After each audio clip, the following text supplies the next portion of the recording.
Hey guys, this is Grant at GX3 Reptiles here in Sacramento, California. Today I wanted to show you guys my 3 favorite beginner snakes.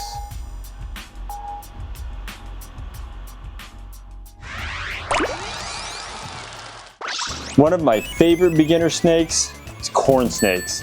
These guys come in all kinds of crazy colors. They're really active and they're really easy to care for. If you're worried about animals like ball pythons that don't like to eat frozen thawed, these guys don't have that issue. They'll eat frozen thawed all day. So these are 3 of my favorite of the mutations that the corn snakes come in. This white guy here with the blue eyes is a palmetto. This one here is an extreme okatee, which is a naturally occurring color mutation. And then this right here is the diffuse or blood red. Really cool colors. Another great thing about the corn snakes is their size. As you can see, this is 3 adults here. They're a very manageable size and they're very even-tempered, non-aggressive, easy to work with snakes. So if you're wanting something that a kid can hold, this is probably a really good choice to look into. Corn snakes start out really small as babies, but even at this size, they're already taking pinky mice. And they'll quickly switch over to frozen thawed, making them ideal pets if feeding live is not something that you're interested in. They also can get by in a relatively small enclosure, at least until they become full grown, and all they need is a simple heat pad setup and they're ready to go.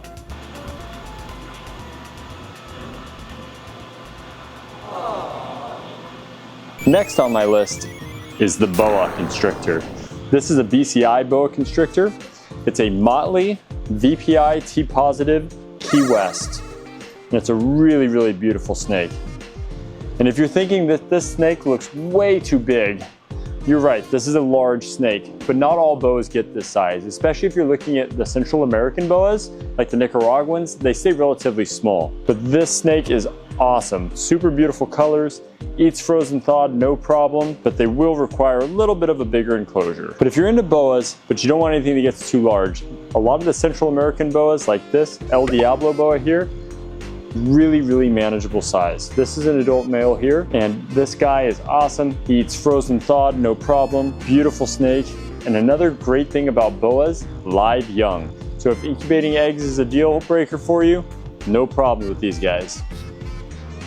Now, boa babies are awesome.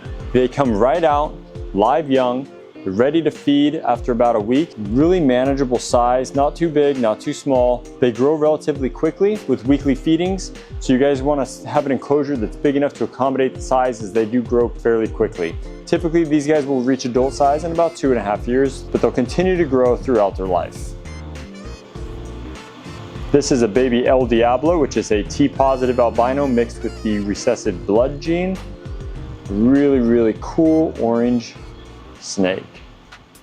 And of course, a list of favorite snakes couldn't be complete without ball pythons. These are awesome snakes. They're kind of the perfect size. Big enough that they're not too flighty, they're gonna get away from you. They're not crazy active either, so they make a really chill pet to just hold. The only drawback with these guys, in my opinion, is that they do not like frozen thawed. So these guys want live.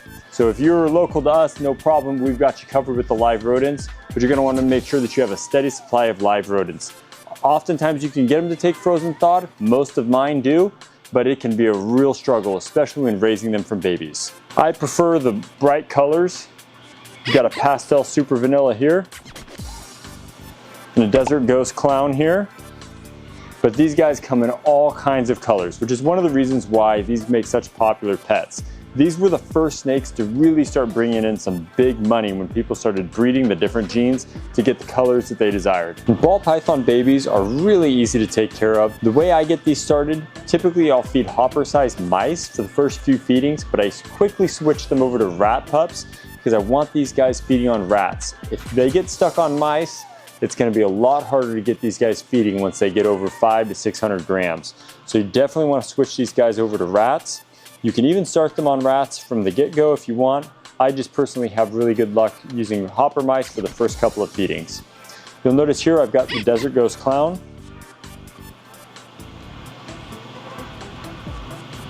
Then a super GHI and GHI clown.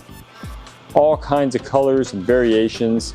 And now a lot of these cool mutations are pretty affordable too. So unlike back in the day when these things would cost you thousands of dollars, you can now get a really cool snake for a relatively low price tag.